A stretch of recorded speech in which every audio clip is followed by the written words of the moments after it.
The conjunction of spheres was an event without precedence in this world. When universes collide, strange things may happen. Strange and often dangerous. When humans came to this world, they were faced with hostile, alien creatures. These post-conjunction monsters had no place here, no niche to fill. But they wanted one, and so they carved it out with fangs, claws, tentacles, venom. But humanity fought back. Humanity had witchers. How do you kill a monster? One that's faster, stronger, and more vicious than anything you've ever seen. You hire a witcher. These professional monster killers carry a pair of swords, meteorite steel and silver. Of course, they aren't simple cell swords.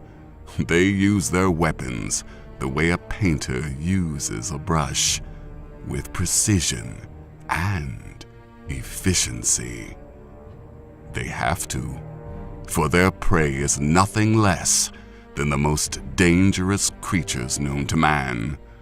Cutting a ghoul's jugular or piercing through a weak spot in an arachnomorph's armor can decide whether a hunter lives or dies.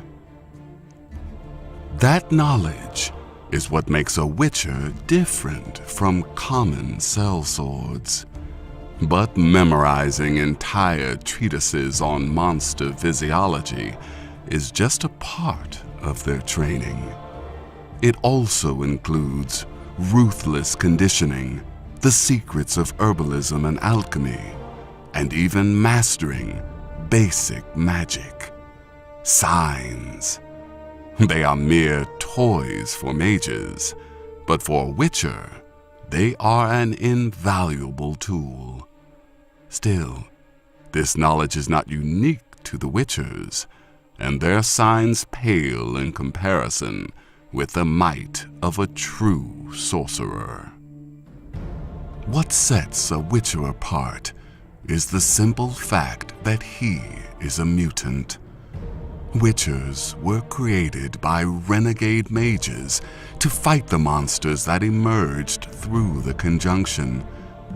They took orphans, bastards, society's outcasts, and trained them in the art of combat, fed them secret mushrooms and herbs known only to the mages to make them strong and healthy. Training conditioned them to master pain and refine their endurance. When their initial training was complete, these children would be subjected to the trial of grasses and the change. These mysterious, magical procedures were developed long ago by the renegades specifically to mutate men. Exposure to the grasses, mutagenic herbs, and viral cultures changed. Many died before the process of magically controlling the transformation was perfected. Even then, it was painful, brutal.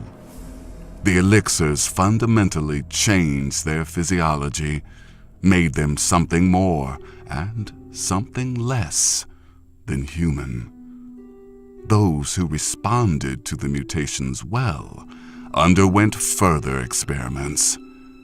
When the changes were completed, the boy was replaced by a man looking at the world with inhuman, animal eyes. The change granted near total immunity to disease, tolerance for venom and poisons that would kill a grown man in moments, and inhuman speed, strength, and ferocity that made them legendary. Their tolerance for poison also allows them to imbibe elixirs and concoctions that would kill normal humans elves, and even dwarves. Rather than kill, they aid the Witcher.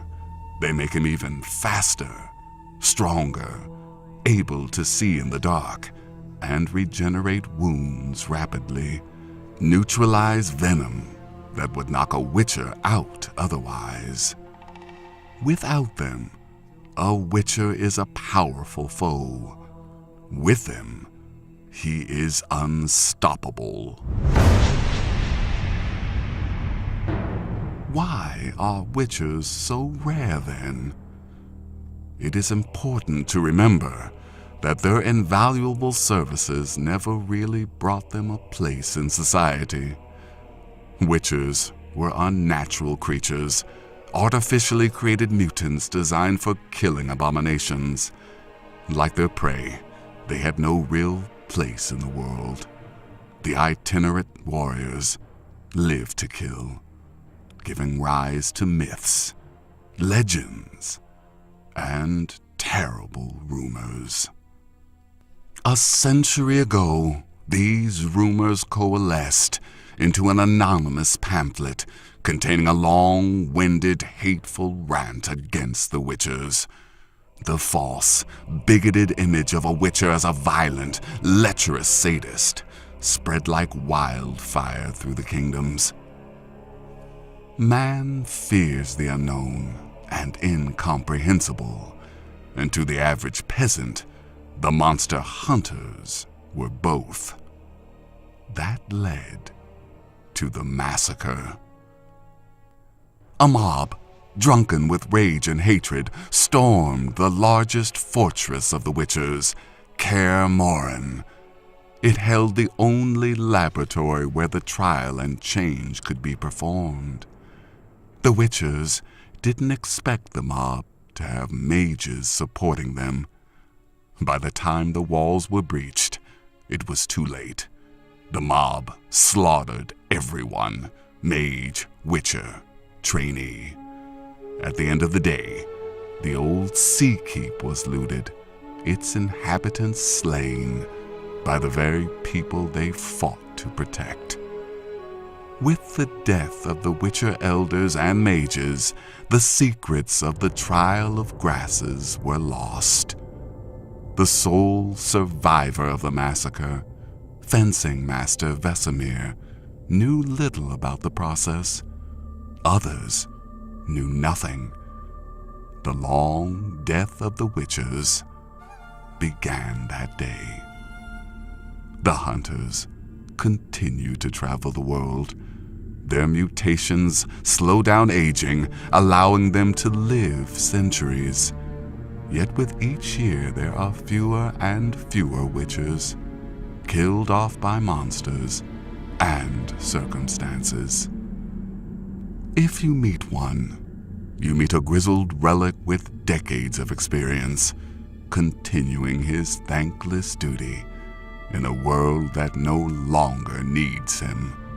A world of lies, intrigue, and subterfuge. A world where thousands die fighting for a king they never knew. Where hundreds succumb to plagues and starvation. Where honesty invites exploitation. The kind of world where sorcerers and sorceresses feel right at home. But that's a story for another day.